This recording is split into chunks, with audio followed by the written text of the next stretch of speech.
Okay, now it's start recording. Once again, welcome to the Language Institute, Thammasat University, or LITU research webinar.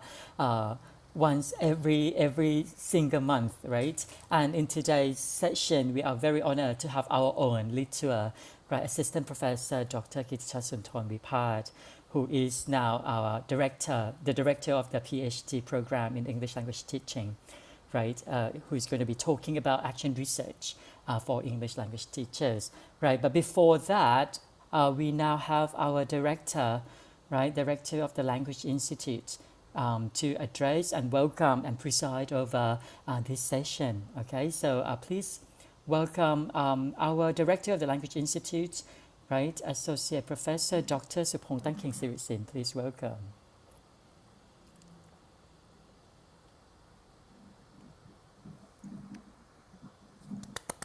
Okay. I don't hear any clap. Please give me A clap. some clap, some clap. Some clap, some clap, some clap. Okay, welcome. Okay.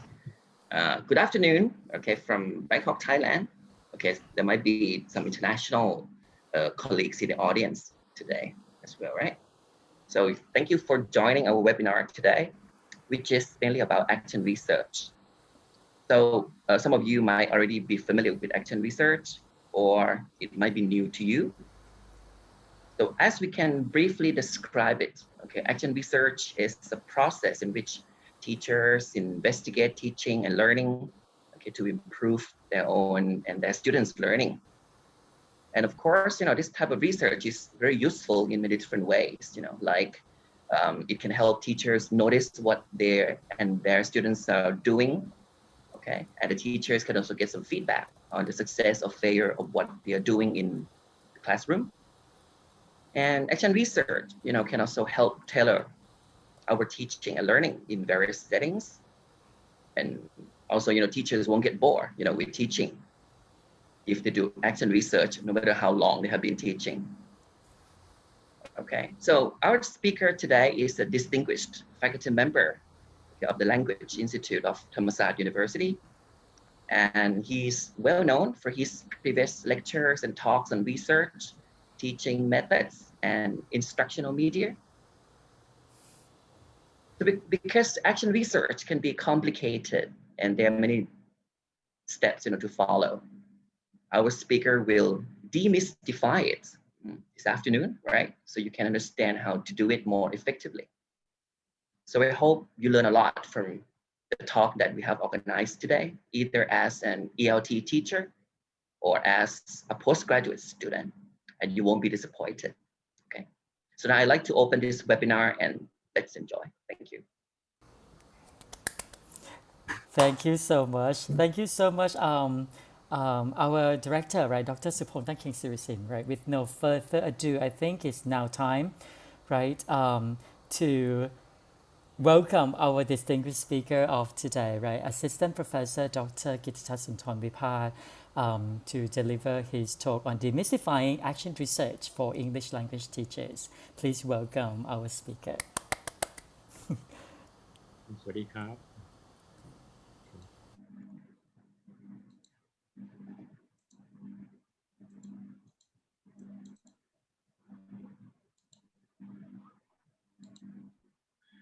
Okay, hello everyone. The topic of my presentation today is demystifying action research for English language teachers.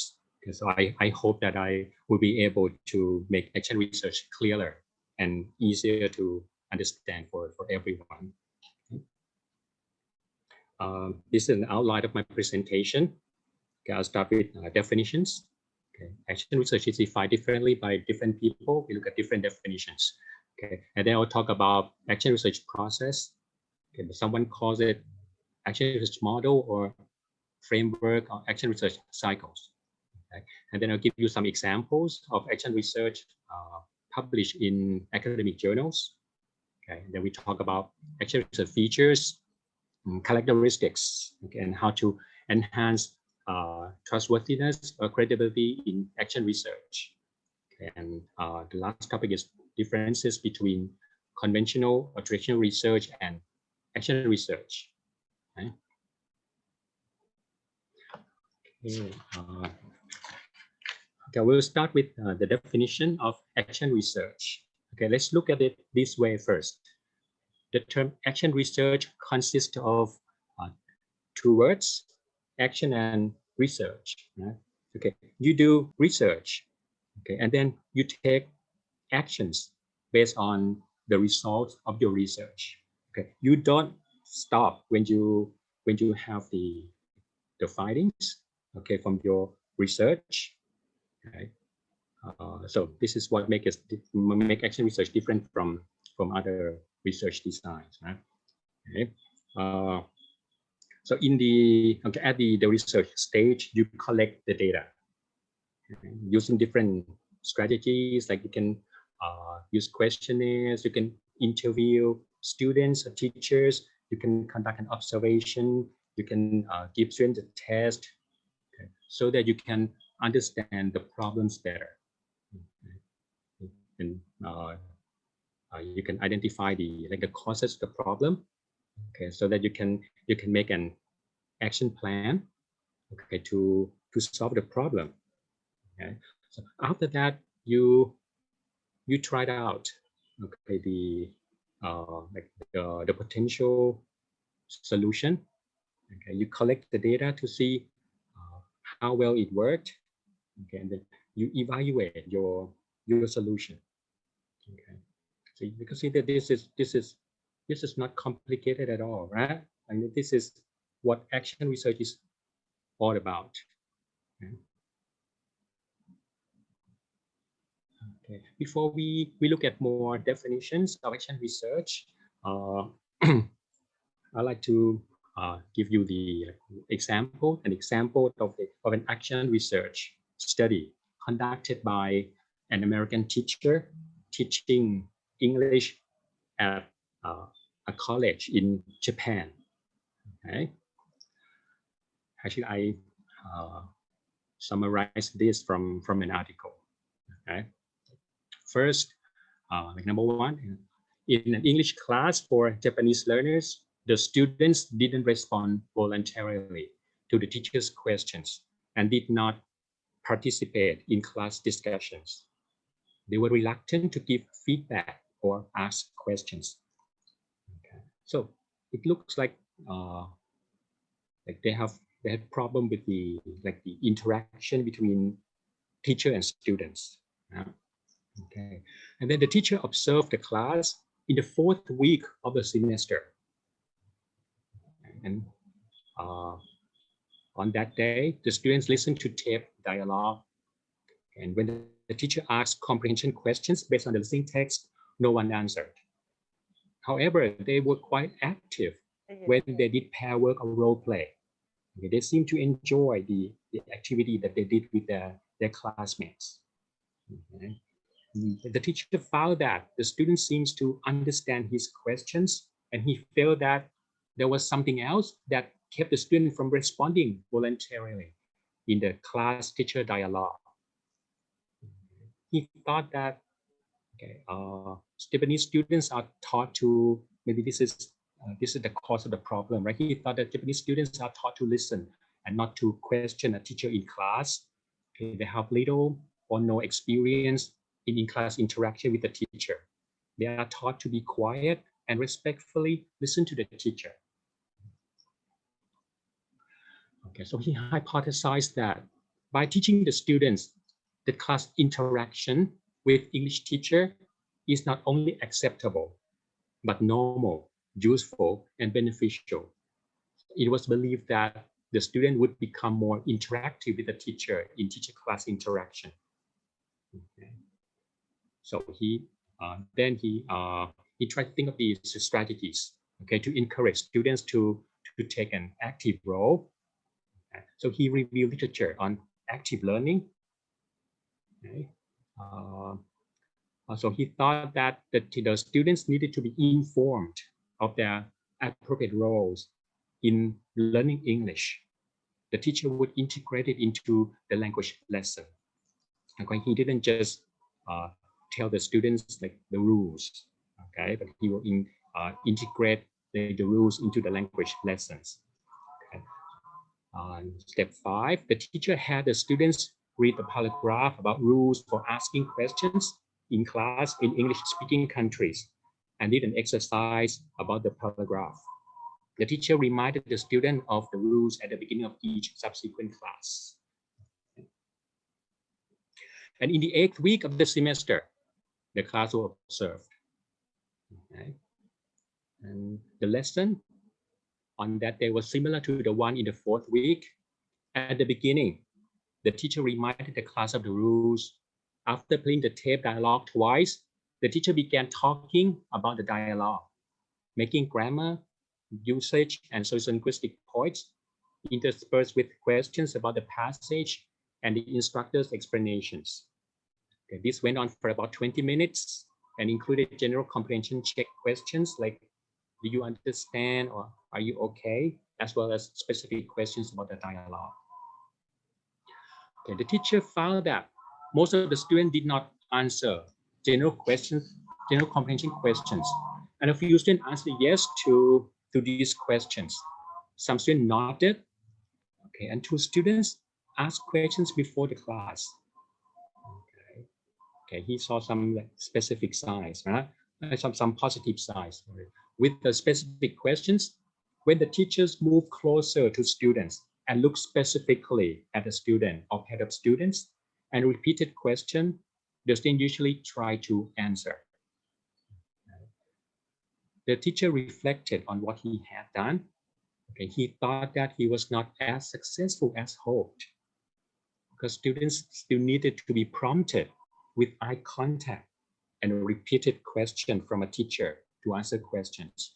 So he realized that English teachers in Japan are not just teaching a language, but also a culture. So they have to think that why the cultures are different, okay, and how to try and bridge that difference. Okay. And the last step, okay, although some progress was definitely made, the teacher intended to find another strategy to improve his practice regarding teacher-student interaction. Okay. From these examples, okay, I summarize this from the article, okay, published in the Internet Teacher Journal. Okay, you can see that this is what people do in life situations, right?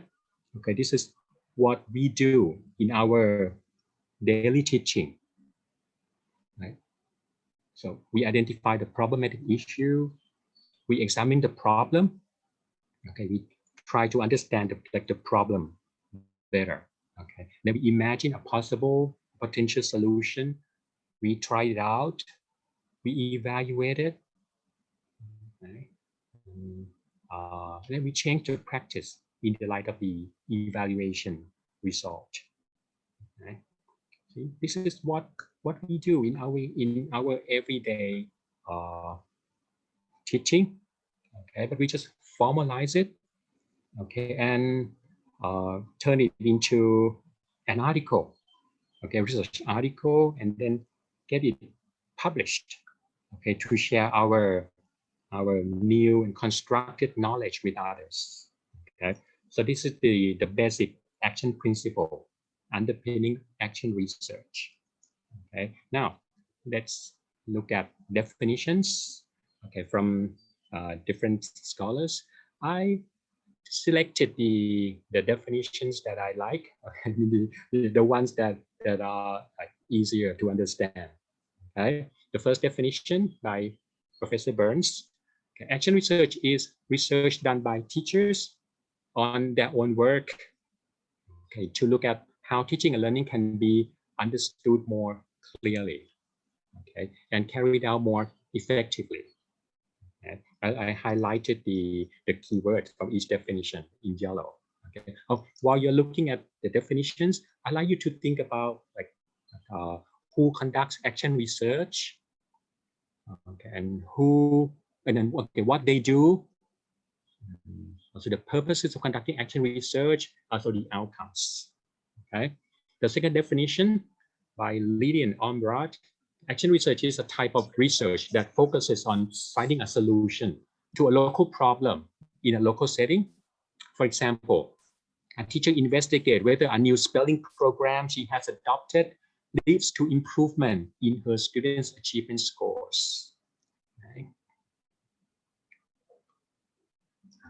And definition, another definition by David Noonan. Action research is a form of self-reflective inquiry carried out by practitioners aimed at solving problems, improving practice, or enhancing understanding.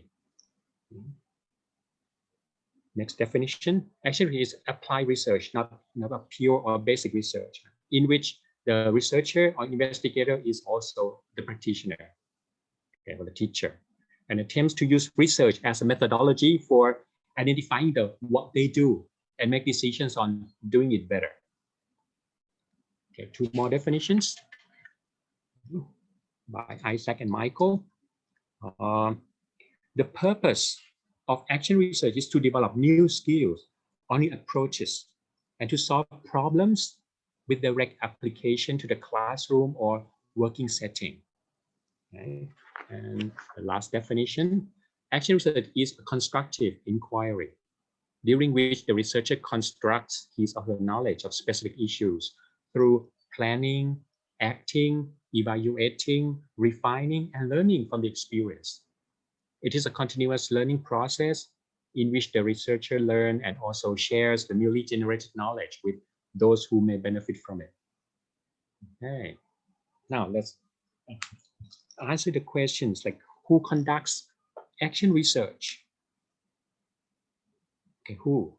Anybody like to answer this question? Who conducts action research? From the definition, from the 6 definitions that we have looked at, who conducts action research? Teachers. Teachers, yeah, Usually teachers. teachers. Yeah, teachers and practitioners, right? Okay, and what do they do? What do the action researchers or teachers, practitioners do? What do they do? They try to find a solution to solve the problem in their classroom. Okay, good. Okay, and Thank so, you. What else did they do? What else do they do? They try to find ways to improve their practice. Okay, yeah, by making a plan, right? Then Right. acting to implement the plan, evaluating the solution, okay, refining, okay, the solution based on the evaluation result, right? Okay, then they learn from it, and then they also share the knowledge with others. Okay, I think you also answered the third question, sorry, the purposes, right? They want to solve problems, right? Also improve their professional practice. Okay, and what can be the outcomes of action research? The outcomes of action research. Anybody like to try? The outcome may be the guidelines, perhaps. Okay. So maybe about like maybe other teachers, other people who have similar problems, right, with you can learn from your guidelines, right? Yes. Okay, good. Okay. See who the first question, who conducts action research with teachers or practitioner. Okay, we conduct the research about ourselves, about other people. Okay, so what do? We identify problem, we examine problem. Okay, we want to understand the problem better. Otherwise, we cannot come up with the solution, right, or the plan to solve the problem. See, you can use different data collection techniques here. Okay, and then we make a plan, an action plan to solve the problem. We implement the plan. Okay, we reflect. Okay, we reflect on what we did. Okay, what worked, what didn't work. And we evaluate the solution. We refine it. We learn and share. Okay, and the purpose is to solve problem, also to bring about changes. Okay, changes in your professional practice. Okay, because changes in students' behavior, students' learning. And so the outcomes can be like the problems has solved, okay, and you can understand your own practice better, and the problem is solved, right? You understand your practice better, and your teaching is improved. Okay, your students' learning also is improved. You gain new knowledge, right? Okay, and then the new knowledge is based on the data that you have collected from your research project. Okay. Okay, and action research happens in cycles. Okay. So it is a cyclical process consisting of 4 steps or 4 phases. Okay. Like you begin with the plan. Okay. After you reflect on the situation. Okay. After you have learned about the problem, okay, you make a plan. You formulate a plan of action to solve the problem. Okay, and then you act. Okay, or you implement the plan to deal with the problem. Okay, you observe the outcomes of your action. Okay, you collect the data. Okay, to see whether your solutions work well or not. And then you reflect. You reflect up on the data. Okay. Like you look back at what you did. Okay. Trying to identify what worked, what didn't work, and why. Okay. If the problem is not solved, if you are not satisfied with the situation, okay, you can develop a revised plan. Okay. Okay. And then you act to implement the plan, and you observe the outcomes again, and you reflect on it again. Okay, and then see whether you are satisfied with the result or not. Okay. The process can go on and on and on until the problem is solved. Okay, or until maybe you are too tired, right? Or maybe you are run out of time. Okay, in case that you are doing action research for the degree, right? Maybe you have to finish it. Okay, or maybe there are other interesting issues, okay, arising from the data that you collected, so you change the focus to something else. Okay.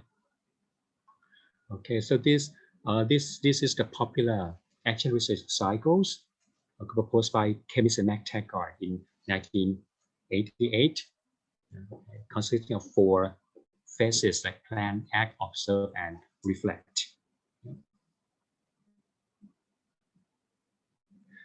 Okay.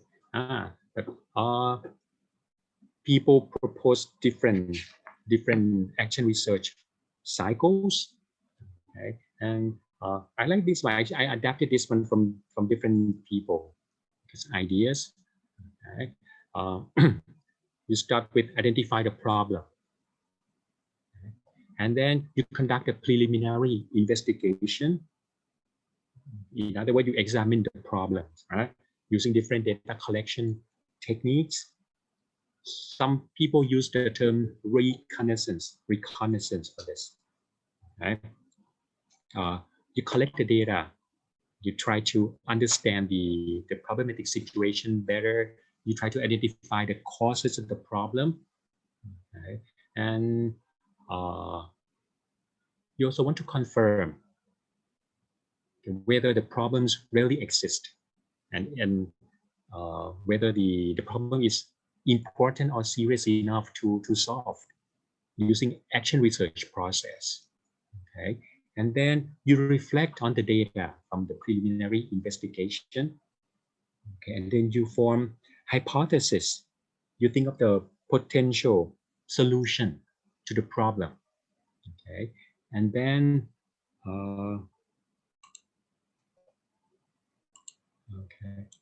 you plan for an intervention.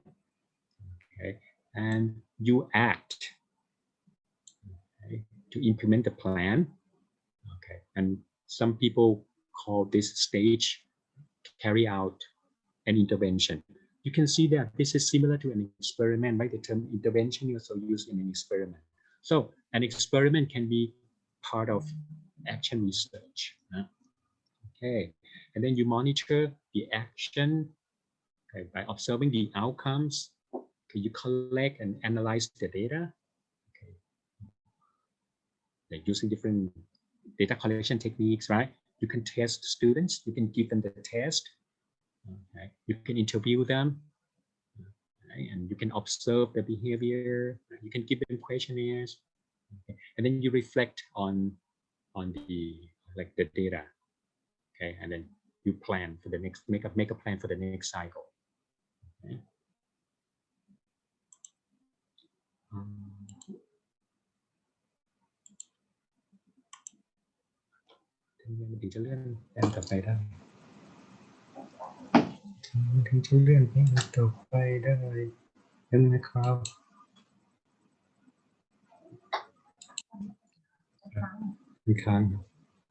Sorry, cannot move to the following slide.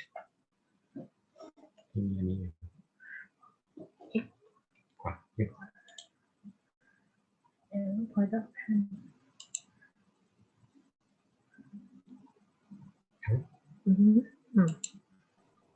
อาจารย์กด N show อะค่ะกด N ค่ะ N show ข้างล่างค่ะพี่อาร์ตต้องกดเอา pointer ออกก่อนครับแล้วก็ไปคลิกขวาแล้วก็ N show ข้างล่างค่ะเมื่อกี้คลิกขวา ได้ไหมครับโอเคครับโอเคsorry ครับokay, you remember these examples about an American teachers teaching English in Japan? Okay, now I try to match the step that he took in solving the interaction problem, okay, with the steps, okay, in the action research cycles. Okay, so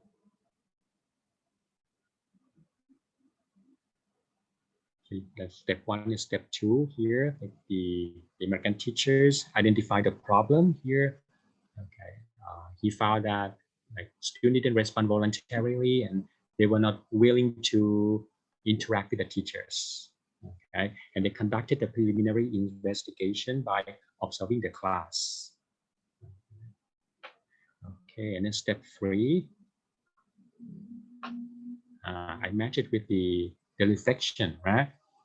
Okay, the teacher reflected on the data he obtained from the preliminary investigation. Okay, and then he formed hypothesis here. He hypothesized that by teaching students that class interaction with English teachers is not only acceptable but normal, useful, and beneficial. It was believed that the student would become more interactive with the teacher in teacher-class interaction. Okay. Okay, and I match these 2 steps, okay, with the plan, okay, stage, okay, and also the act, okay, or implement the plan stage. Okay, and then he collect the data, okay, using observation again, okay, and then he observe the outcomes, okay, identifying the effects of his intervention.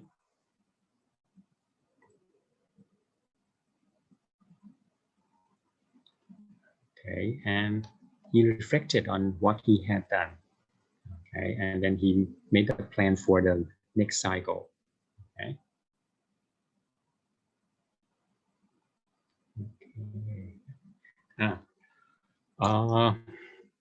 See, different people like propose different action research cycles.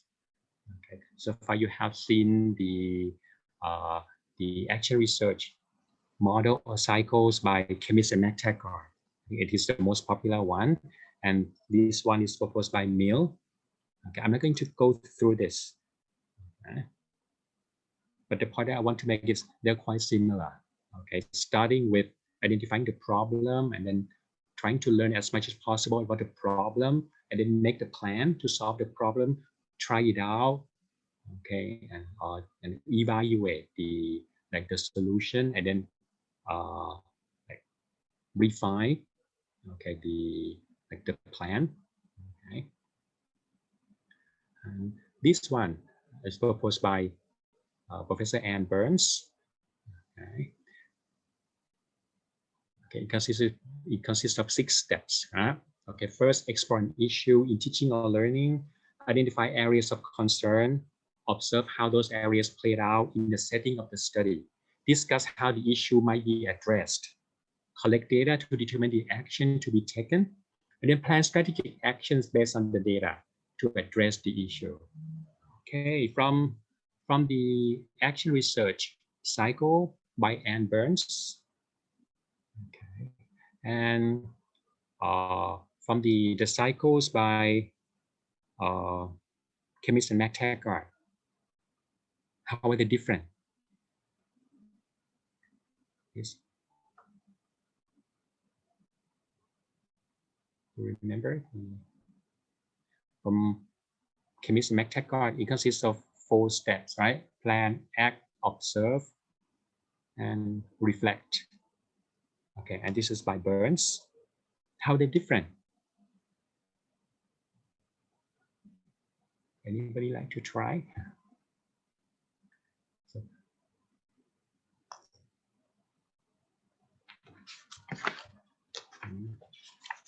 how are they different?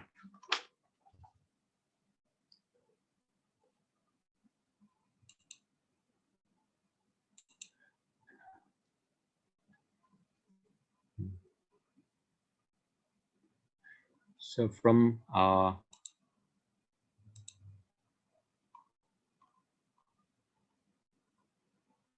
okay, this cycles, okay, plan, act, observe, reflect, or even this cycle.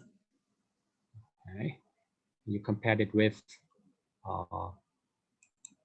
this by Burns. You can see that Burns cycles focuses on planning stage. See, this planning stage. Okay, but for chemists and McTaggart and another one, they focus on intervention, okay, or implementing the plan. Okay, so so that's why when you read the research articles, okay, the action research articles, you may see that in some articles they just end, okay, they just end at this stage. Okay, they make a plan. I mean, they examine the problems and then they proposed a solution plan at the end without acting to implement the plan, okay, or without action, okay, and they claim that this is action research. Okay. So I think it's okay as long as you let the audience know that, okay, your action research, okay, we just will cover only these 6 steps. Okay, you will end with maybe the recommendation or suggestions for solving the problem. Okay, and in other action research articles, okay, they may just go along like all of the phases, okay, in the cycles, like plan, act, observe, and reflect. Okay. Okay, this is another action research models or framework by Philip Baidu. I think he adapted from Craig. Okay, Philip divided action research into like three types. Okay, the first one is called reactive action research. Okay. Reactive action research. Okay. The action researchers started with identifying the existing problem that they encountered. Okay, and then they examine the problem, then develop the action plan and implement the plan. Okay, someone calls it responsive process, reactive or responsive process. You conduct action research because you want to respond to the problem, right? You want to react to the problem. Okay, another process is called proactive process. You don't start with the problem. Okay, you're not encountering any problem. Okay, but you just want to do something better. You just want to improve your practice. Okay, so you seek for the problem. See, okay. You look at your own practice, you try to find the problem, and then you develop the action plan to solve the problem. Okay, and the third one is called innovative process. Okay? For this type of action research, you are inspired by maybe the ideas that you gain from attending the conference. Okay, when you attend the conference, you listen to the speaker and you hear something new. Okay, and you think that it might be good to try it with your students, huh? Or maybe you're inspired by the conversation or the debriefing sessions you have with your colleagues in the teacher's lounge. Okay, or maybe you take the courses. Okay, you learn something new and you want to try it with your students. Okay, so this is called innovative process, right? Then you generate the problems on the potential solution. You got the potential solution first, huh? Okay. And then you examine the problem and assessing the efficacy of the solution. Okay. So I just highlighted the difference. The difference is among those three processes. Okay, in blue. Okay. Okay, look at more example of action research. Okay, I took this from ELT journal. Okay, the title is Getting EFL Students to Speak in Action Research Approach. Okay, let's take 1 or 2 minutes to read the abstract. Okay, this article exemplifies an action research-based approach for addressing conversation skills in an EFL setting. In many EFL contexts, especially those where English is a required subject, getting students to speak can be a challenge. Okay, in 2011, quite old, right? At a private Japanese university, a year-long action research project was conducted to help 160 first-year students taking mandatory English classes speak more fluently. The intervention was a new syllabus featuring personalized topics, more advanced support, direct instruction of pragmatic strategies, and frequent assessment of spoken English. Questionnaires, class notes, and recorded data from 3 iterative cycles of research were collected and analyzed to evaluate the intervention from student and teacher perspective. Results indicate that by the end of the year, student conversations appear more fluent and accurate. Implications applicable to teachers working in other contexts are discussed. Okay. Okay, analyze this research and then put it in this format. Okay, I break it down into phases, okay, or stages, okay, from the action research cycles, starting with identifying the problem. Okay, the problem that they had was to get Japanese students to speak English. They had difficulty in getting Japanese students to speak English. Okay. And then the researcher examined the problem by analyzing the context. Right? They look at the speaking instructions and they look at the syllabus, right? The speaking syllabus, and also analyze learners by looking at students' profile and also recording conversation between learners. Okay, and the result from the that is a preliminary stage, right? They found common problems like extensive pauses. Okay, so make some grammar mistakes, like the overuse of L1. Students gave short answers containing little or no extra information. Okay, still no some kind of confusion and communication breakdowns occur sometime, and the intonations was flat and so more monotone.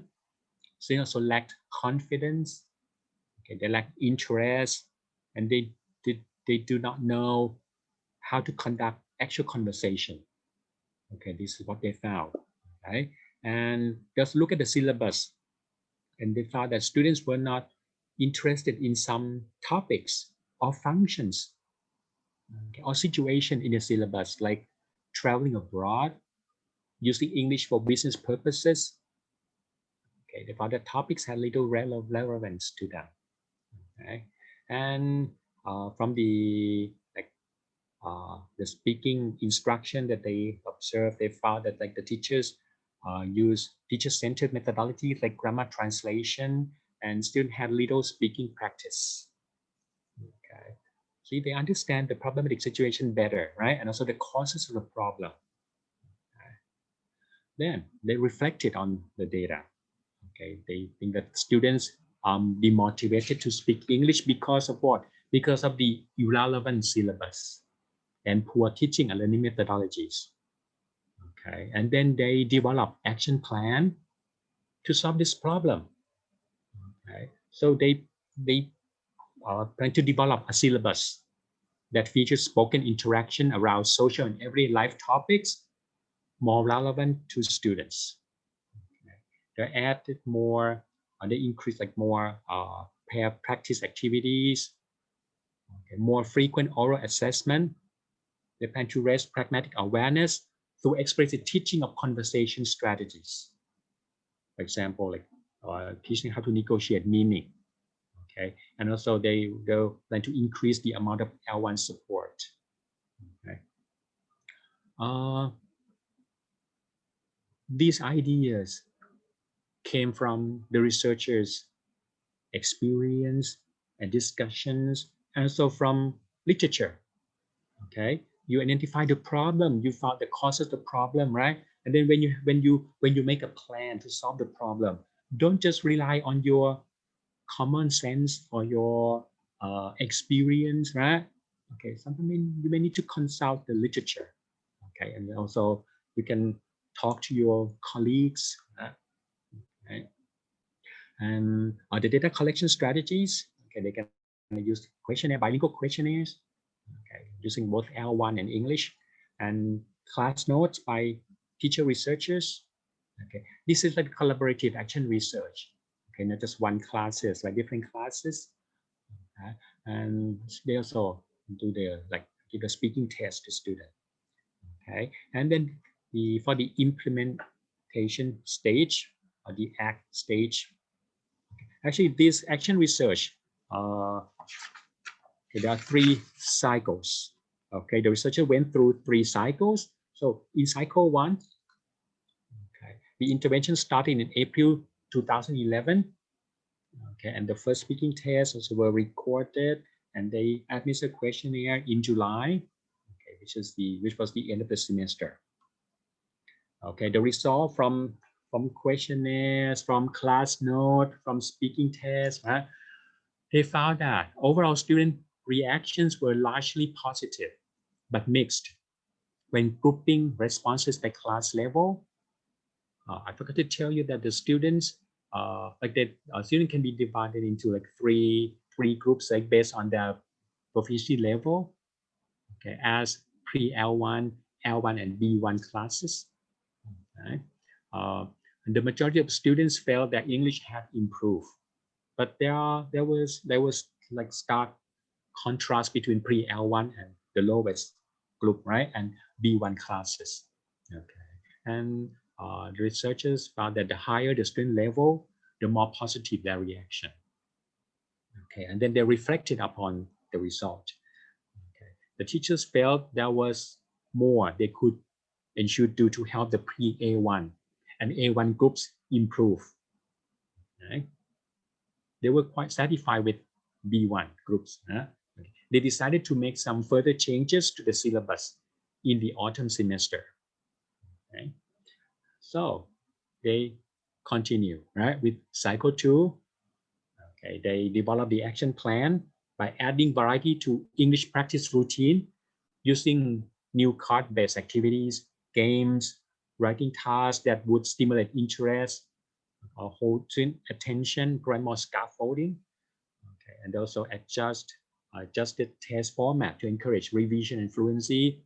Students assess their own progress in conversation strategy use, grammatical accuracy, vocab development, overall progress, and attitude towards English. Okay. They plan to focus more on pre-A1 students. Okay. Okay. The implementation. Okay. It started in October, which is the autumn semester. Okay. They administered speaking test and the questionnaire. Then listen to the recording of themselves speaking English and assess themselves. Okay. The result, they found that the majority of B1 students indicated improvement in areas of strategy use, in accuracy, and so vocabulary. Okay. They noted they like speaking English more than before. The questionnaire results match the observation. Okay, so they triangulate, right, the data, okay, from two different sources, questionnaire and observation. Okay. The result from the PA1 classes almost matched those of the B1 group in all but one category. Okay, so for PA1 classes, the results were also positive, right? Similar to B1. Okay, but just one category. Okay, was different. Okay, but it was not reported in the study. Okay, and the reflection, they felt that the intervention has succeeded with the majority of students, but had not made any difference in the lowest level classes. So many of these students felt they had improved across a number of different categories in treated teachers.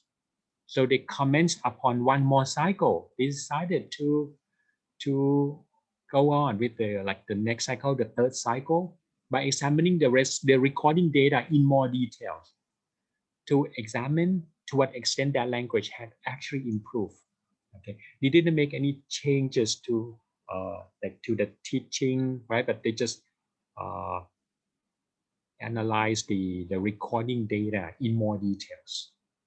Okay, so in cycle 3, okay, for the plan and implementation stage, so the researcher transcribed and analyzed a 2-minute excerpt of recording from the lowest level pre-A1 class, okay, taken in April and March, okay, the first and the second one, okay, to gauge the development of students' communicative proficiency over the course of the academic year. The analysis focused on indicator of language fluency and accuracy. So to measure fluency, the teachers look at the average number of turns taken, the time spent in silence, and pauses. Okay. To measure accuracy, they look at the mistake the students made. To measure conversation strategy use, they look at the frequency and variety of strategies used by students. They also look at the frequency of L1 use. Okay. Look at the result. They found that overall fluency and accuracy improved as the number of long pauses and grammar mistakes decreased. Then use strategies that help them give friendlier and more interactive feel. Something provided a bit of extra information to the student, to the answers. Okay, reflection. They felt that they achieved course objective. Okay. The structure and step-by-step process of interactive English syllabus effectively engaged many students and encouraged more of them to make an effort because they saw that conversing English was actually possible. Okay.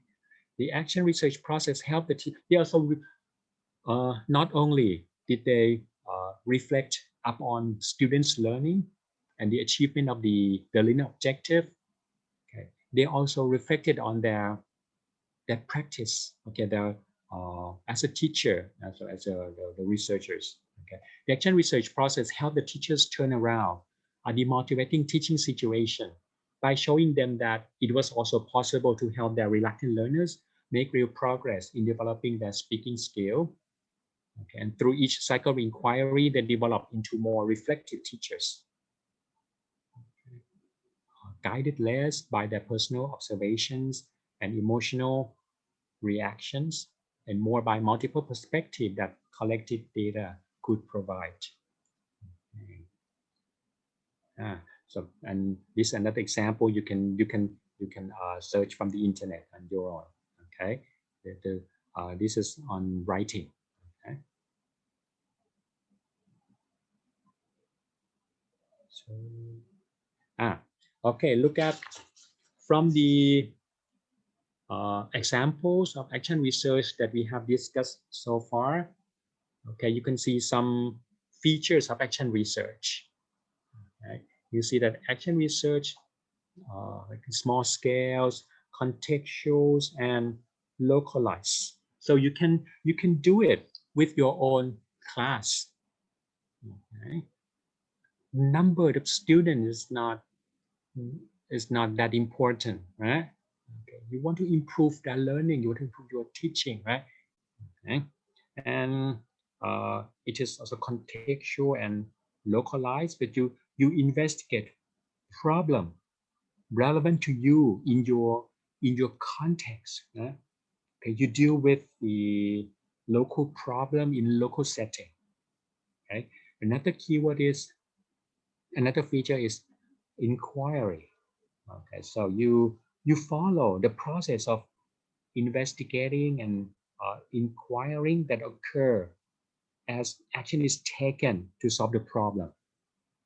Okay, another keywords is change and improve. Okay, you might consider the change.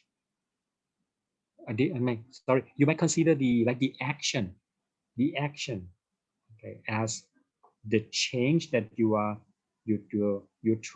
trying to implement, right? And you also want the changes and also improvement in your teaching and in your students' learning. Okay, interventionist. Okay. You tried out an intervention.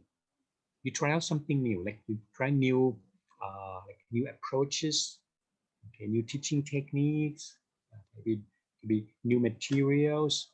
You have new assessment strategies.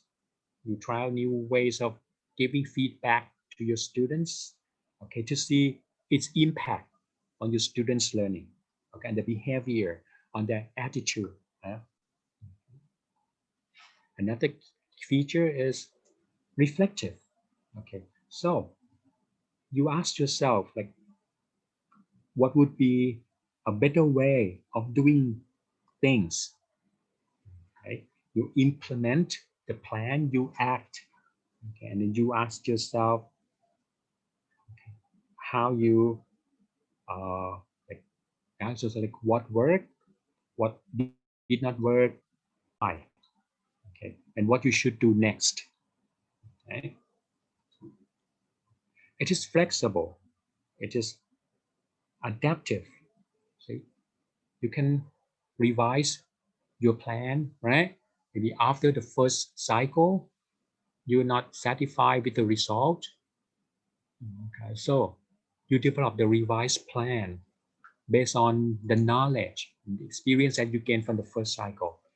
Even within the cycle, okay, maybe you tried out something new, okay, and okay, today, and then tonight you reflect on it, and in the following day you make some changes to your teaching. Okay, so this is flexible, this is adaptive. Okay? It is also practical. Okay? So it is concerned with the actual practice rather than the theory. Okay? You deal with the problem that you encounter directly or indirectly. It is action oriented. See, you make a plan and then you act according to the plan. Okay. Although in some action research studies, they didn't include the action.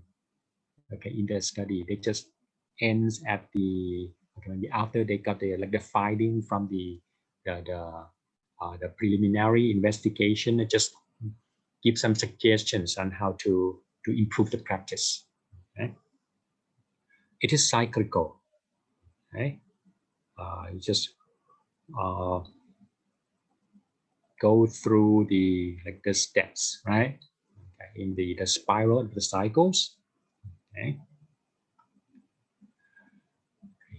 So involve problem posing and problem solving. You identify the problem. You formulate, you create a problem, and then you propose the possible solution and the problem solving strategies. It is participatory or participative and collaborative. It is participatory, okay, in that you can involve participants in all steps of your research. For example, you can talk to your students about the problem they have in learning with you. Okay. You can talk to your colleagues, okay. Or the problem they have in teaching the same class as you. Okay. Then you learn more about the problem, right? And you can also ask for some suggestions from your students, like maybe what do they like to learn, okay, and how. Okay. And you can also talk to them after you implement the plan to see how they feel about your intervention, about your new way of teaching. Okay. It is participative or participatory. Okay. And it is collaborative. Okay, in that you can collaborate with your colleagues. Okay, maybe who teach the same subjects, maybe different sections, right? In solving the common problems that you have. Okay. It is research oriented and systematic. Okay. You investigate something systematically, right? You collect the data, okay, and you analyze the data. Okay. See, and it is evaluative. You evaluate your plan and your implementation. You make some value judgment, like to see how effective your implementation is. Okay. It is tentative in that you respond to the current situation. You solve the problem, you try to solve the problem while it is still hot. Okay. Maybe the problem occurred this semester, and it's nothing to it won't occur next semester. Huh? And okay, this is the way of professional development. Okay, because when you conduct action research, you understand your own practice better. Okay, you deal with the problem systematically. Right? Okay. You improve yourself. You develop yourself professionally. There are many ways to develop yourself professionally. Right? You can attend classes. Okay, for the degree, you can attend the webinar, like what you are doing now. You can read books. Right? You can talk to your colleagues. Okay, you can have your class observed by your colleagues. Okay, you can observe your friends' classes. You can conduct action research. Okay, to develop yourself professionally. Okay, this is what I mean by systematic, right? Actually, systematic. Okay, there's a plan in place before the research begins. So you describe what data you will collect, when you will collect it, how you will collect it, and how often. Okay, you will collect it, how you will analyze the data, and how you will enhance the trustworthiness in action research. Okay, the different data collection technique that you can use. Okay, in the examining problems stage, okay, or in the evaluation stage. Okay, you can use questionnaire, close-ended, open-ended questions.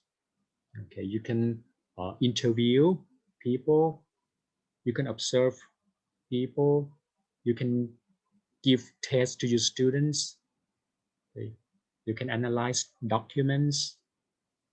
Okay, you can analyze images or photos.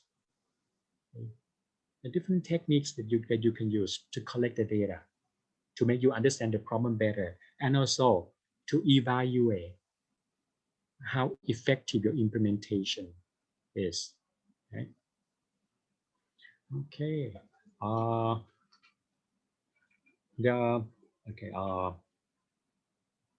Several ways to enhance trustworthiness or credibility of the action research. Okay, now first you can use triangulation techniques. I'm not going to go through this in details. Okay? For triangulation, okay, you can compare the different kinds of data, like different methods, right? You can compare like data from maybe two different qualitative instruments, like you can compare the data from interview with the data from observations or from documents. You can also compare the data from the quantitative data with qualitative data, like the data from the test and from the interview, the questionnaire or the interview. Right? Okay, and you can also compare the different point of views, right? Yeah. People's opinions. Right? Okay, and the second technique is called member checking. Okay, you give the conclusion of the data, okay, back to the participants, okay, and okay, and then ask whether they agree with your conclusion or with the data that you analyzed, okay, and ask them whether the data makes sense to them, based on their experience. That's called member checking. Okay, and the third technique is peer reviews or peer examination. You seek opinion of your colleagues in the field, okay, to determine whether they agree or disagree, okay, with your data interpretation. You talk to them about, or they talk to you, ask you about the methods, okay, that you use in collecting the data, in analyzing the data. Okay. It will make you learn more about your research. Right? Okay. I'm gonna skip this. Okay, let's talk about differences between conventional research, traditional research, especially experiment and action research. Okay. The first difference is in the design. The conventional research, the design is fixed. Okay. And conventional research study adopts an objective stance in which the researcher attempts to control variables that may affect the findings. Okay. This was also done to identify possible relationship between the treatment, for example, the group work, and the outcome that increases influence and accuracy. And in experiment, you try to control other variables, right? The extraneous variables, because you just want to see the impact of your intervention on students. Okay? But in reality, I don't know, like how well we can control them. We just assume that we can control those variables, right? Okay. But for action research, it's quite flexible, right? You take the context and other variables into considerations. Okay, and you believe that they may contribute to the problem. Right? Okay, the study is flexible and adaptive. Right? Action research is applying scientific thinking to real-life problems and represent a great improvement over teachers' subjective judgment and experience. So we value the teachers' opinion and their experience. And the second difference is in like the type of problem. Okay. For conventional research, okay, you pose research problem based on the gap identified in the literature, right? You review literature, okay, on the topic, and you try to find what has been done and what has not been done. You identify the gap that you want to bridge. And but for action research, you pose practical problem. Okay, what it means by practical problem is, okay, the one directly or indirectly experienced by you, okay, by the practitioner, by the teacher. Okay, another difference is in the aims, the goal. The conventional research, it is more about testing hypothesis, development of theory, and developing some generalization. Okay? You want to generalize the results to population at large. Okay, and you also want to fill the gap in the literature and contribute to the knowledge in the field. Okay. On the other hand, action research is more about applying scientific thinking to real-life problems. And action researchers focus on immediate application, not on the development of the theory or the generalization of application. And actually addresses the practical problem and improve professional practice. The difference in method, conventional research, okay, we use quantitative method, right? And the sampling technique and statistical analysis. Action research, okay, tend to be like qualitative study. Like you also use mixed method, okay, mix between quantity and quality.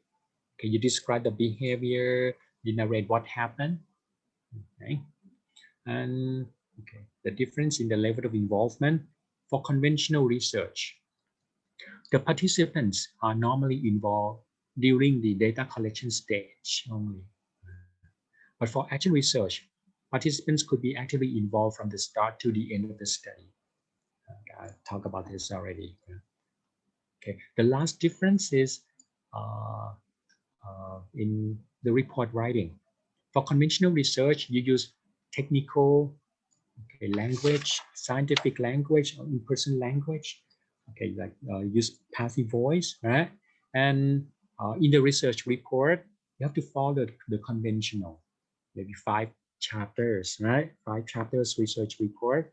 But for action research, you use less technical language, less formal language, and more personal. You can use first person pronoun, right?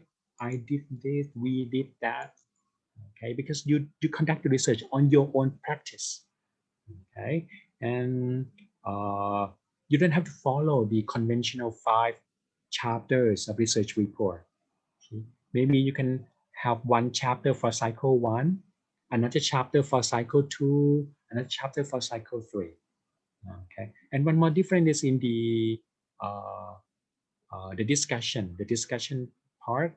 The conventional research, what do you do when you discuss? In discussion section in the conventional research, you compare, right? You compare your research finding with the literature, okay? And you also describe like how you bridge the gap that you proposed earlier, okay? And but for action research, you just write about the lesson that you learned, okay? The lesson you learned from the process, okay?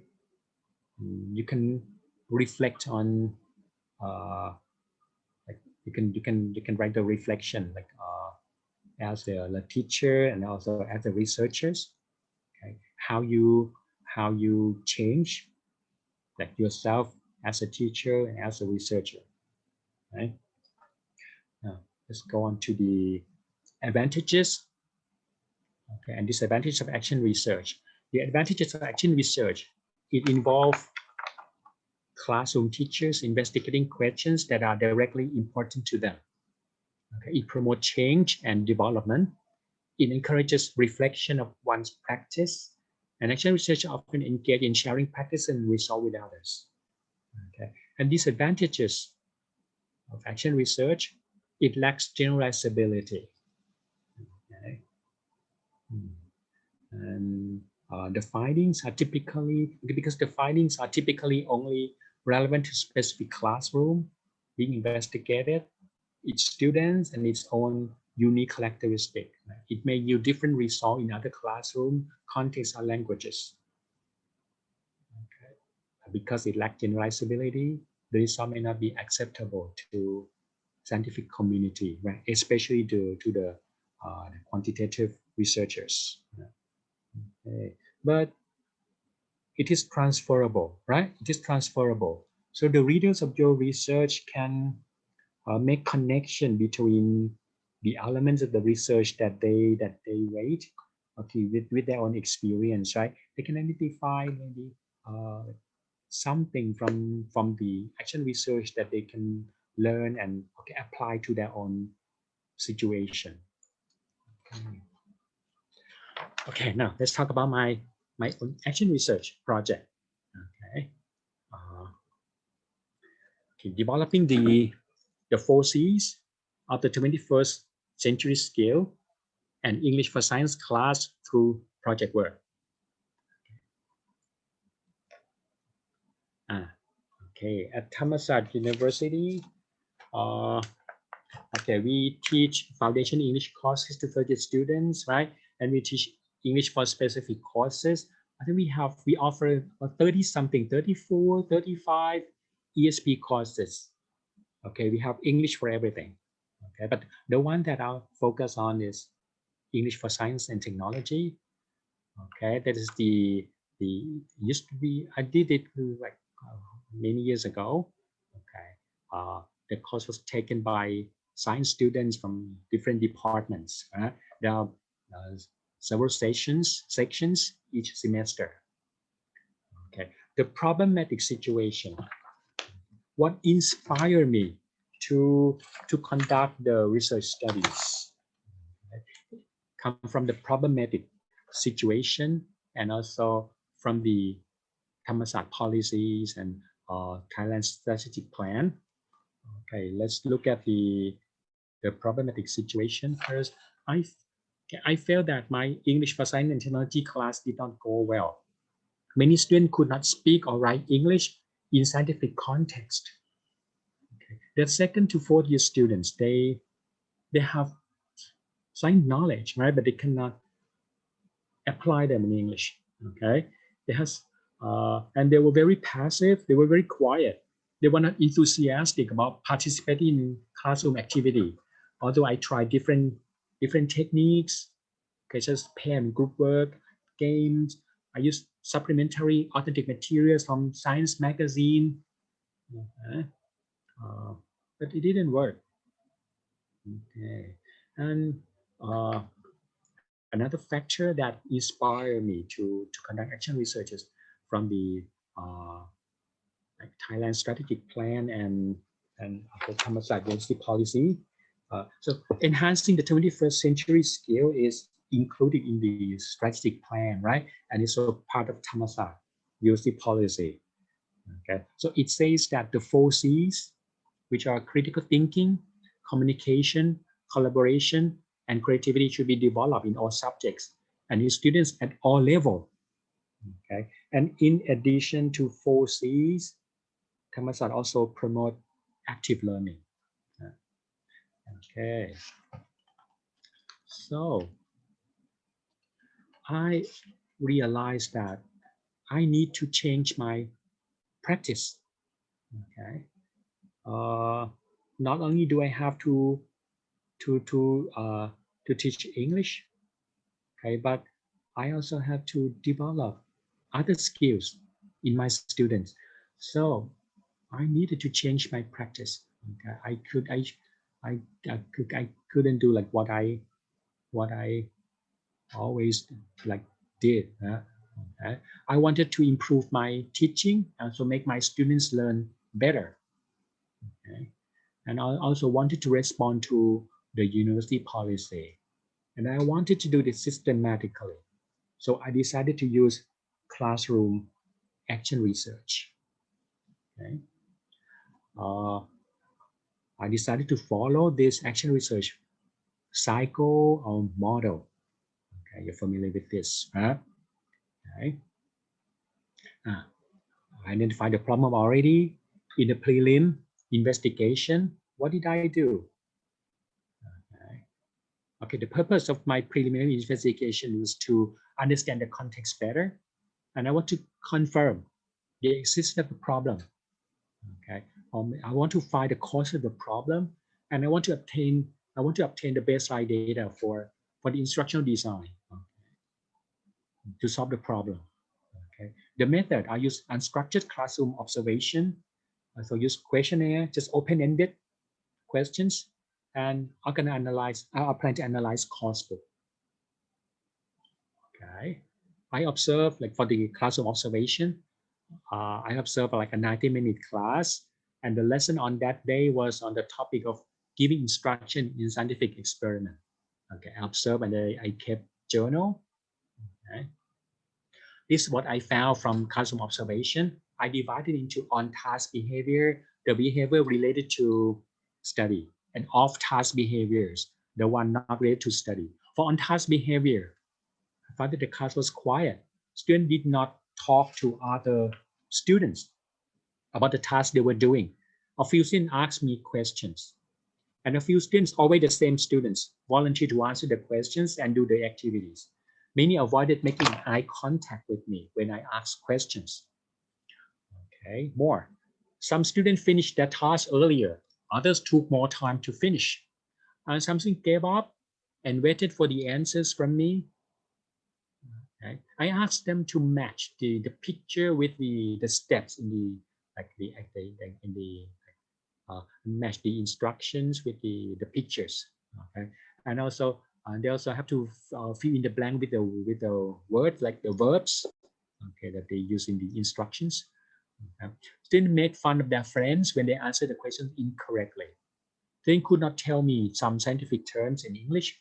They could not produce the language, giving instruction in English. Okay, and for off-task behavior, okay, though the behavior is not related to study. Okay, 4 students came to class late and distracted other students from the lesson. Okay, 2 students went to the restroom and spent too much time there. Okay. Some students talked to each other about the topic not related to the study, like the field trips. They were going to have a field trip on the weekend. Okay, and also talk about the TV program. I overheard them. Okay? And 3 students did not pay attention to classwork and did their task from other subjects. And the student who could finish the task earlier just doodled or chatted while waiting for the others. Many students were busy with their mobile phones, and one student just wandered around with like no reasons, appropriate reasons, just wander around, walk around. Okay? I didn't know why. And so from the questionnaire, okay, this is some of the demographic data. Okay. From this data, you can see that students are diverse, right? In terms of majors, their interests, right? Also their English proficiency. Okay, they're different. Okay.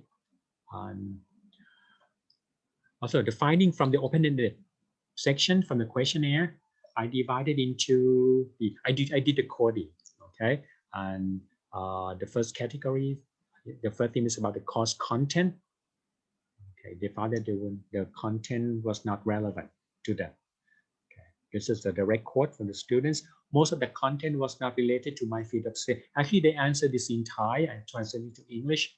The course content was various, but it had little to do with my major. And yeah, students said that the content was not different from that of the foundation courses. they didn't focus on my major, so it was quite boring. Okay, they talk about difficulty level. Some texts were too difficult, too complicated to understand. The reading passages were very difficult. Okay. The vocabulary was difficult. They gave some suggestion, like they said that there should be more activity that encourage us to practice every skill and apply our background knowledge in science. The text should have more scientific terms in my field. So I analyze the course book. Okay, I look at the reading passages, the listening text, and the activities. Okay, and then I just categorize them into different science field. Okay, as in mechanics, health, environment, chemistry, food, computer. You can see that most of the texts in the books are related to mechanics. Right? So students from other fields, from other areas, other field of study may feel that okay, it's not for them, right? The course is not for them. Because they're not related to their majors. Okay, so the next step, I reflected on the data, okay, that I collected from what? From questionnaire, open-ended part, the open-ended questionnaire, from observation and course book analysis. Okay, this is my reflection. My students were diverse in terms of field of study and level of English proficiency. My students seem to have problem with the course content, which were not relevant to their specific field of study. And although the course book dealt with a variety of science content and context, it failed to cover some branches and subfield of science offered at TU. Therefore, students from those fields of study might not gain full benefit from the course.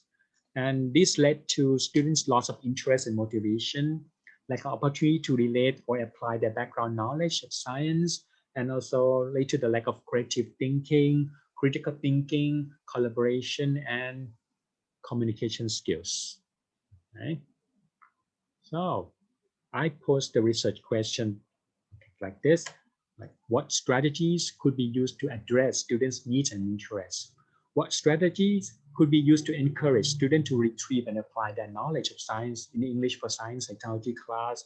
What strategy could be used to enhance student creativity, critical thinking, collaboration, and communication skills? And how well did the strategies work?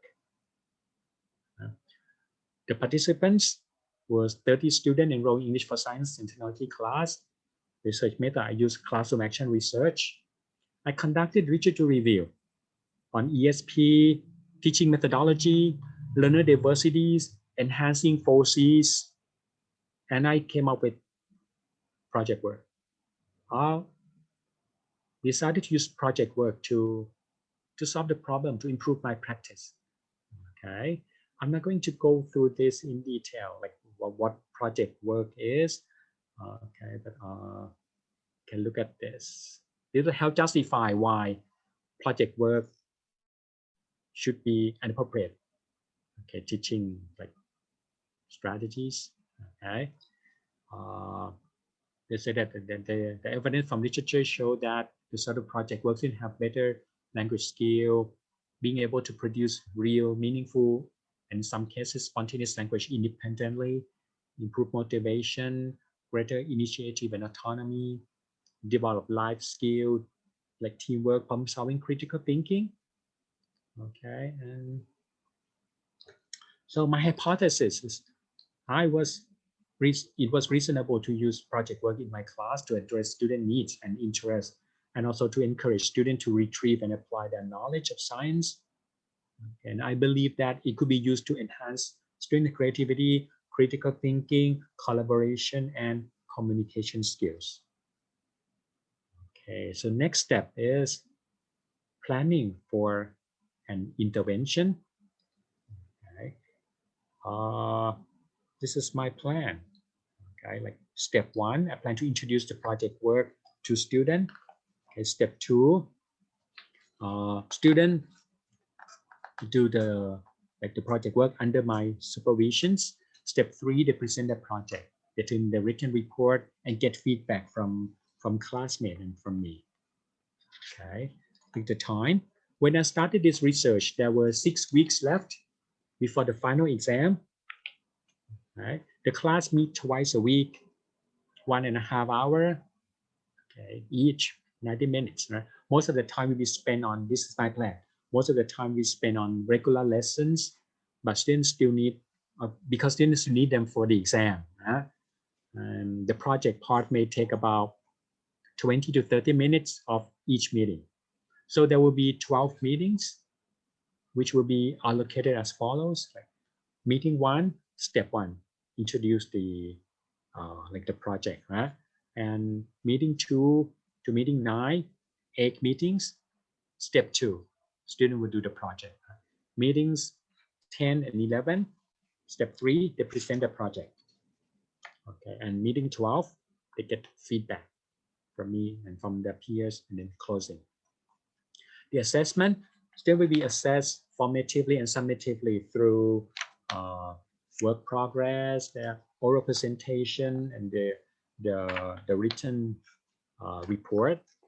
The data on student behavior and opinion on the lesson, which integrate the project work, will be collected using observation and questionnaire. Okay, next step, acting or implementing the plan. Okay, this is what really happened, what I did.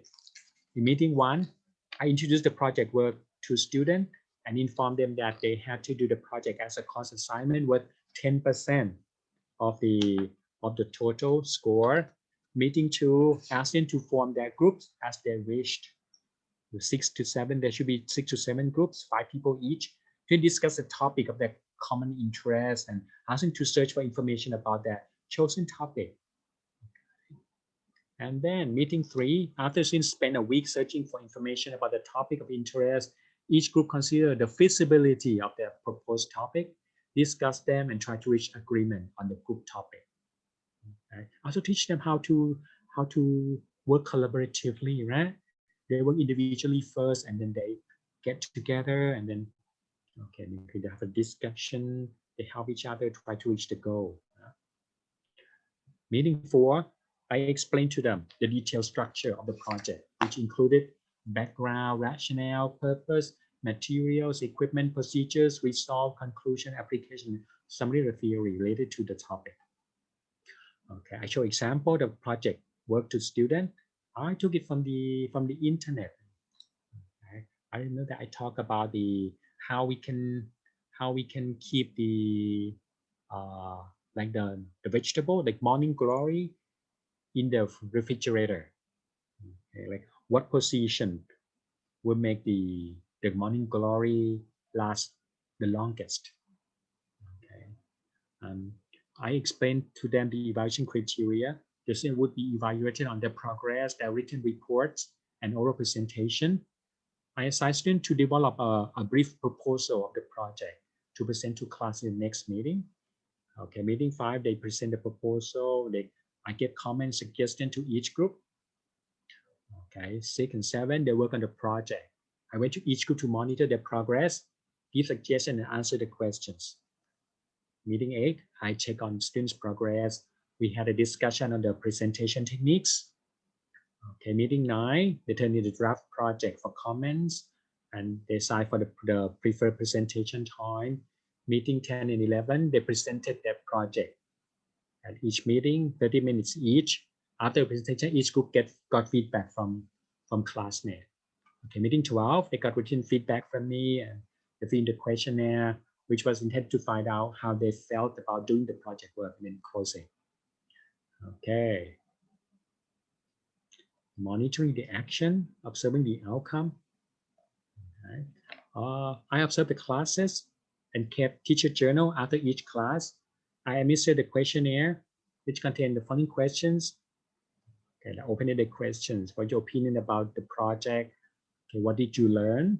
What difficulty did you have? And what is your opinion about the course now? Okay, I detected the changes in 4 different aspects, like student behavior, in the language this course is used to describe, explain, or justify the experience. The social relationship, okay, between relationship between student and teacher, and so my professional development. Before I present the findings, okay, from those instruments. I'd like to show you the examples of my students' project, okay, the real project from my science students, okay. Actually, when we talk about the project, when I introduce them to the project work, I ask them to choose like whatever type of project they like. Okay, there are 3 types of project. Like they can be an experiment to prove something. They can do the survey project. They can invent something new. Okay, I give them like the freedom to choose the type of project they prefer. Okay, this group they like to invent something. Okay, they for this group, this is the like tomato washing liquid. Okay, like from the market. Okay, okay, there's no dishwashing liquid containing like the extract from tomato, right? And from the study, they found that there's something in tomato that can help, okay, cleaning the dishes. Okay, so this is quite interesting. And this group, okay, this is not an invention. They conduct an experiment to prove something. Okay, okay, we learned that like tea, like Chinese tea, whether it is black tea, red tea, or green tea, Japanese tea, can help get rid of fat from our body, right? That's why after a big meal, like Chinese meal, we are served with tea, right? Okay, hot tea, okay?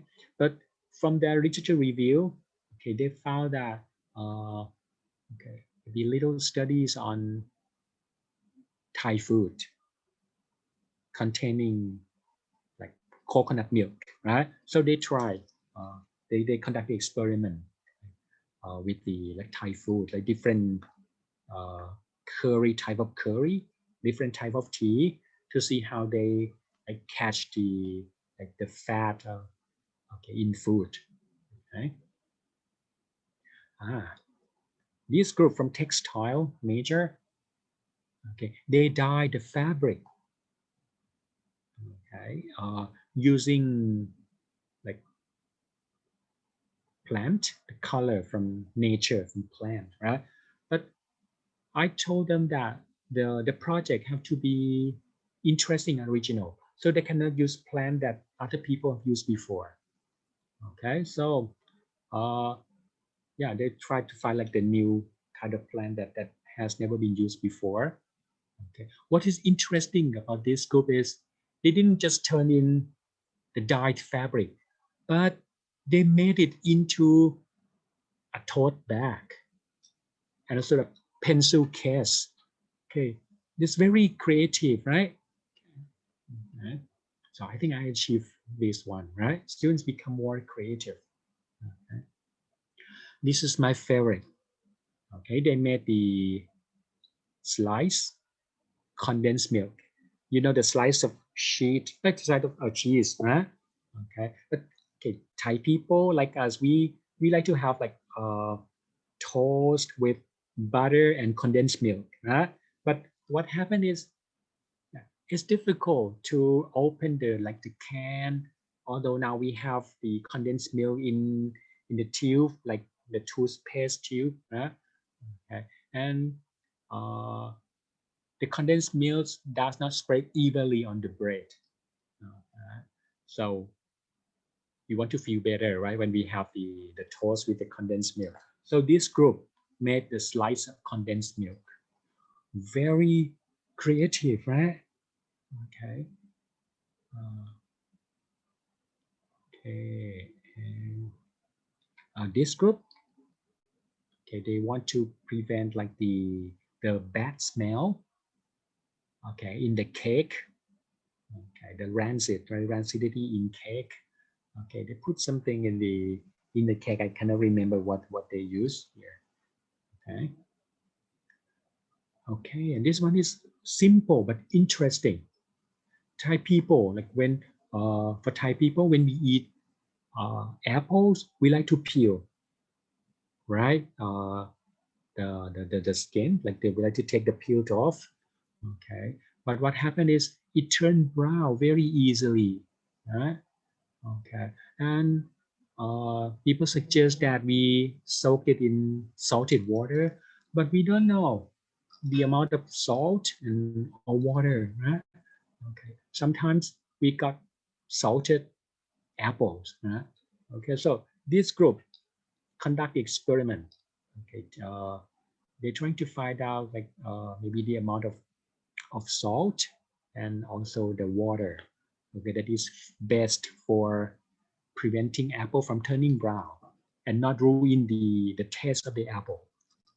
Right? Very interesting. Right? This group, okay, herbal medicine or alternative medicine is very popular, right? In Thailand, like traditional Thai medicine. But the problem is some of them contains steroid, right? Okay. So this group, they just collect the sample traditional Thai medicine from the market, as many as possible. And they just tested using the test kit, the testing kit they bought from okay, from the from the drugstore. Okay, so they didn't create something new, but okay, they gonna like learn something more from this, right? Okay. Okay, the result. I found the changes in the behavior. Like before integrating the project work to the lesson, students were passive and they were reluctant and hesitant to do activity like reading passage, doing exercise. They show inappropriate off-task behavior. But while doing the project, they became more active. They talk about their project or they apply what they learned to class to their project. They use their knowledge of science in their projects. Okay. And the changes in the language that they use before that they describe the class as not related to me, difficult to complicated, and interesting, boring, obsolete. But wanting the project, after the project, they change the way they describe the class, right? To more relevant, more ideas and knowledge.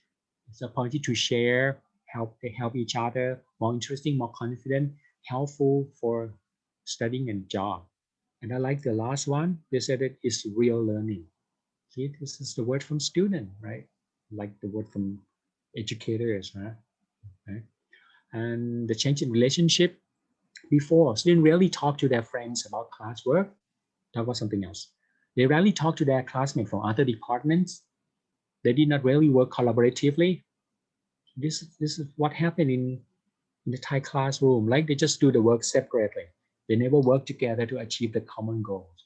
Students rarely ask the teacher about the lesson. But wanting the project, students talk to their friends more about the classwork.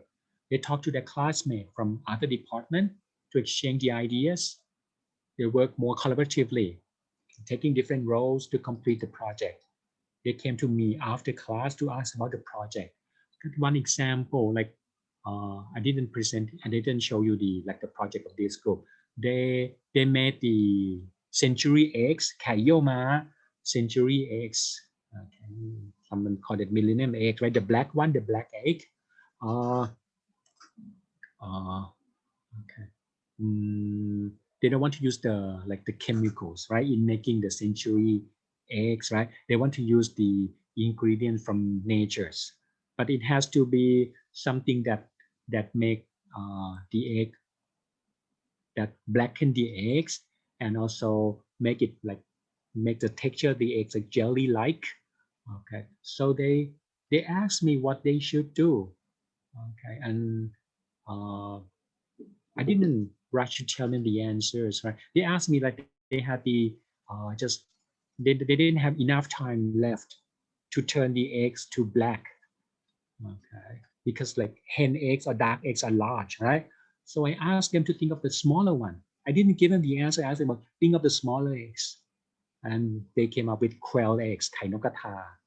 Okay, and They also asked me about the English terms for packing for the squeeze vial, and student opinion, direct quote from them. I learned to work with other people. We share the tasks and had to be responsible for our own parts. I learned to listen to others' opinion and share mine with them. This is useful for me because in real life, I have to work with other people. This is a good chance to practice. Jinpui English, like me, had more ability to make my voice to be heard in a small class, a small group. I couldn't do this with the whole class. Okay, more opinion. I gained knowledge that I hadn't expected to gain at the beginning of the course. I was able to apply, integrate what I have learned into the project. This skill can be helpful for me in the future when I get a job. This course gave me more opportunity to apply my knowledge than other courses. Okay, let's see why they said this.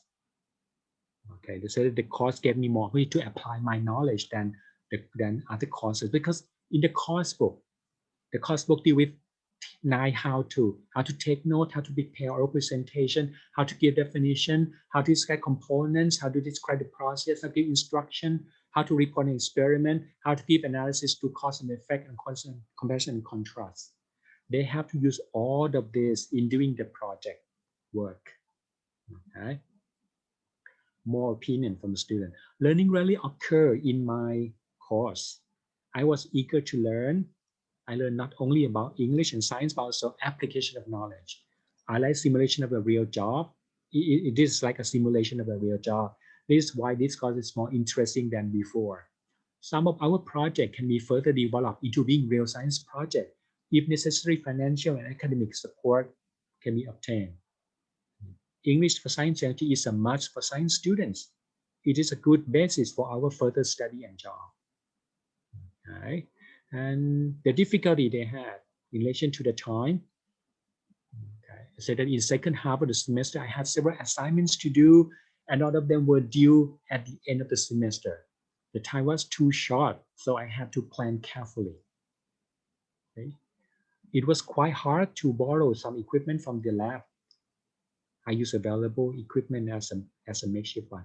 As you can see from the quotes here, students, okay, I like propose the problems, the difficulty they had, and then is followed by solution. So it means that I achieved this goal, right? Students develop their problem solving skills. See, they pose a problem and then they came up with a solution. Okay. More problem. It was difficult to find the information in English in the library, so I searched from the internet. See, problem, solution. Okay, about practical skill. I had problem in using English to communicate what I wanted, especially in speaking and writing. So I solved the problem by asking the teacher and talking to my friends. Okay. More difficulty in relation to choosing the topic.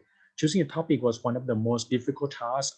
We were afraid that it would not be interesting. So we searched for information as much as we could to help with our decision. We could not make a decision, so we voted for the topic. It's a good problem-solving strategy, right? Okay, our group work. Some people in our group did not do their jobs, so we had to get together more often to check the progress. My group consists of members from different majors. It was quite difficult to meet because our schedule were different, so we talk on the phone instead. Okay, and the last step is reflection. This is my reflection on my action research project. Integrating the project work to English for Science Technology class worked well in addressing students' need and interest. It also helped encourage students to retrieve and apply their knowledge of science in the English for Science and Technology class. It also helped increase student motivation, creativity, critical thinking, collaboration, and communication skills. Okay, so I also reflect on what should be improved in the next cycle, okay, of the classroom action research. Okay, I plan to contact science teachers for help or scientific knowledge and method. I'm English teachers, right? I cannot answer some questions related to science, okay? And also as well as the access to equipment needed for the project. Okay? And I plan to share my research study with colleagues and ask for suggestions from them. And I plan to have the students record their share of responsibility. Okay. And I plan to start the project earlier so that students can have more time to work on their projects better. And I plan to prepare students more on the productive skill, like speaking and writing. This study didn't really focus on the student improvements in their language skills. Okay, so maybe the next project. Right? I plan to include the interview to collect more data from students and investigate student improvement of language skill as a result of the project work.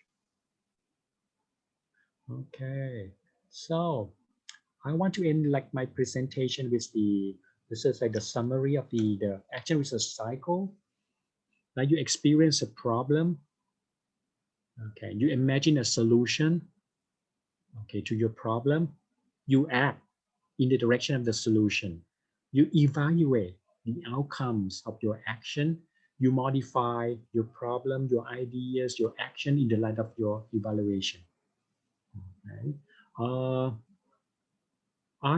I hope that you learn like something from my presentation, and I'd like you to open your mind to this research design.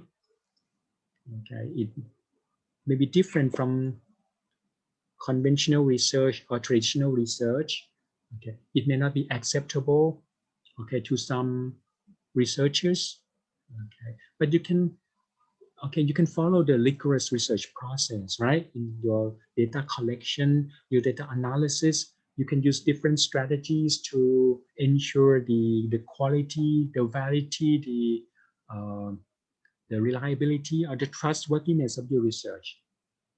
Okay, like similar to like when you conduct like traditional research, right? You can also get it published in international journals. Okay, the acceptable ones like System, the one that I show you came from ELT journals, and also System, and there is like the Journal for Action Research Study. Okay, I think it's called Action Research Journal. Okay, you can get your study published there, and you can also conduct action research as your master thesis or doctoral dissertation. Okay, because this is research based, right, and systematic. Okay,นะครับ. What time is it? Yeah. Okay, that's all for my presentation. All right, thank you so much. Thank you so much, Ajahn Kittitouch. Okay, thank you. I can answer one question. Like you have a copy of my, I didn't get it published. This is just what I did for fun. Okay. I just want to improve my practice. I just want my students to learn better. I never turn it into an article. Just yet. Okay, right. Thank you so much for such a very wonderful and inspiring talk indeed, Ajahn Kittitouch, right? Right now, we do have a little bit of time for the Q&A section, right? We do have Kun Richard, right? Marut. Arirat ครับ Arirat ครับ Arirat. Okay, please address your question for the speaker, please. Dear all faculties in Language Institute Thammasat University, before I address the question, may I introduce myself? My name is Arirat, or my nickname is Matthew from Faculty of Learning Science and Education, first year bachelor student. First question that I want to ask you is, like for me, like on the other hand, from the bachelor student, I am the English tutor, and I want to try some like simple action research before formal research. So what do you recommend me to do that?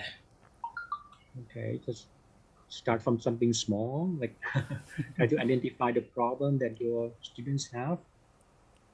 Okay, for example, if you teach speaking, maybe your students have a problem with the pronunciation. Maybe they cannot pronounce some problematic sounds, maybe the sounds that do not exist in the Thai language. Okay, try to deal with just one problem at a time. Okay. Okay, and I think difficulty in doing action research is not identifying the problem, but you have to find maybe the cause of the problem, and then you have to think of the way to solve the problem. Sometimes it comes from your experience, right? But maybe you need to consult other people, maybe your colleagues, your friends, experienced people, or you need to consult the literature, literature. Okay. Thank you so much. Sure. All right. Thank you so much, Arirat. We do have another couple of questions then by Johnson, right? Is like action research a kind of phenomenological study as well? Or how do you say it? Like, is it a part of phenomenology? Okay. Phenomenological study is one of the qualitative approach, right? Okay. For phenomenology, okay, you identify the phenomenon, okay, and then your focus is on the perception of a group of people who experience that phenomenon. Okay, I think part of it, okay, like action research include like part of the phenomenological study. Okay, actually in the first part, like where you like collect the data from people, you ask them about the problem they have. You ask them to give you some suggestions. That part is the phenomenological study. Right. That's quite interesting, right? And another big concern from our colleagues is that because it's kind of involving human subjects, is it possible that when we do this kind of action research, is it going to be dealing with human subjects' body or something like that? Okay. And how is it related to like ethical concern on this particular part of action research? Okay, if you do it for the degree, or if you want to get the research grant, maybe you have to maybe submit your proposal to the IRB, right, to get it approved in terms of the ethics, right? Okay, but if we just do it for fun, I don't say that's for fun. You want to improve your practice. It is what you do in your everyday life. Okay, you don't have, but you have to consider the ethical issues, right? Like you shouldn't harm like anybody physically, psychologically, or socially, right? Okay, just think about it, but maybe you don't have to make it official. Okay, but as a researcher, we have to keep that in mind anyway. Okay? Right. That's quite interesting, isn't it? Whether the research is big or small, somehow you need to consider the ethical issue, right, in your practice as well, right? I think one more question. I mean, one last question I would say. Is it like action research can be done online? Project work that created, is it possible to implement it online like that as part of the action research? Can you repeat the questions? Okay, Thank the you for the projects, question. right? Can The you repeat project, it? the project work that you did, right, in your action research, and during the COVID-19, it's not possible at all for students to meet, right? Is it possible that the project work be done online? I mean, my project? Right, the projects instead. I mean, like the whole action research process involving the student project work, Oh, right? yes, you can do it with anything. You can use action research with anything. It doesn't have to be about. It doesn't have to be about teaching. Okay, in the classroom, or to be like teaching online, like distant learning. You can do it with the administration. I think health professionals use action research a lot. Business people also use action research a lot, right? Okay. Right? Right, I would simply You say can do that. it with online learning. Right, that's possible Maybe to be your done. focus can be on the like how to engage like students, okay, and in an online learning, okay, for example. Or maybe simple questions like you want your student to turn on the camera more. You can conduct action research. Okay, Right. you have to like invent a strategy to encourage students to turn on the camera. Right. I think that's quite interesting. Say for all the questions, the problems that a lot of teachers ask, actually we can start doing action research to solve the kind of problems, right? So that's the end point of the thing, right? I think these are kind of curious or concern. I think I would pose this as a last question for our session, right? The last question is from Celine, right? Is it like if action require any intervention or output to be developed and implemented to a problem, and is to consider a kind of like action research, intervention, and I think it's already answered right in your presentation, isn't it? Can you say it again, please? Action research, if action research requires any intervention, is it still considered action research? Yes. Action research also includes like experiments, right? Part of experiment, okay, in your action research project, okay. It's when like when you try out something, right? An intervention, okay, to find its impact on your students. Okay. I forgot to give you the email. Can I share the file again? And like the last slide has my Okay. email. Sure, so that sure. Please do. in Please case do. you have questions, you can email me the questions. Right, And please can do. you save the chat, the message? I do. So It's that I can answer the questions later. right. I do. Okay. Let me share. Okay, this is my email address. Okay, feel free to email me, okay, and ask questions. Right. Okay. That is quite interesting. My email, interesting. Right. Yeah, your name and your dot. Interesting to contact. Right, for the contact. Right.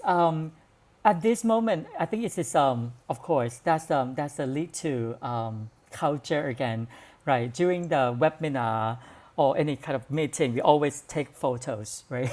So I think this is a time for us, right, to take a little bit of photo. Anna, I think if you have questions, maybe we can address that to the speaker later on. And right, okay, for the address, please, if you wish to be in the frame, please turn on your camera. I think I need to take about like 3 shots, right? 3 shots. Okay, thank you so much. Thank you so much. Okay, I'm waiting. All right. Okay, 3, 2, 1, action. Okay, one more time. 3, 2, 1. Okay, and one more time. 3, 2, 1. Okay, right. I've got the photos. The photo will be posted on the LITU Facebook as well during the LITU news announcement. Anyway, right. Once again, thank you so much, our speaker of today, right? Assistant Professor Dr. Kittitouch Soontornwipast. And as our tradition again, we will announce the next webinar, which is going to be held in 3 or 4 days. Okay, here's the next webinar of our LITU research webinar series. Okay, on outcome-based language learning by Assistant Professor Dr. Budi Waluyo from Walayalak University, and that is on Wednesday, the 2nd of June, right, from 10 to 11. Right, please feel free to join. Right, this will be advertised and announced again on our LITU Facebook. All right, and also a lot of people have asked as well whether we provide any PowerPoint or slides from the speaker. I would say no, we don't actually, because it's kind of ethical issue and things like that. But if you would love to go back and watch the webinar, this recorded version will be available on our LITU YouTube channel. So please go and take a look at the recording version, including the previous series of our LITU webinar as well. All right, so I think it's a time. It's already time, it's already weekend, so enjoy the rest of the weekends, and also thank you so much for being with us today, and we will see you again next week for the next LITU seminar. Okay, thank you so much, and enjoy and be safe and stay safe as well. Bye bye. Thank you so much, Kav. Thank you, Ajahn Kittitouch as well. Thank you, Kav. Thank you, everyone. Thank you, everyone. Thank Bye. you. thank you ครับ Thank you. Thank you very much. thank you thank you Thank you very much. I wish to study with you in EL 200. thank you Thank you, Professor. Thank you, organizer, for this opportunity. right thank you so ขอบคุณ much Thank you very much. thank you so much thank Thank you you so ใน much. แชทมีคนขออีเมลอีกทีหนึงในแชท โอเคครับ โอเคโชว์ให้เขาดูอีกทีได้ไหม ได้ครับ Parakon, hello. ครับ okay oops okay if you email ใส่ไว้ให้ในแชทแล้ว or if you go to the evaluation form the speaker email is there actually okay so thank you ครับ Thank you very much. thank you so much we'll see you later bye bye thank you right I will end this session now okay thank you ครับ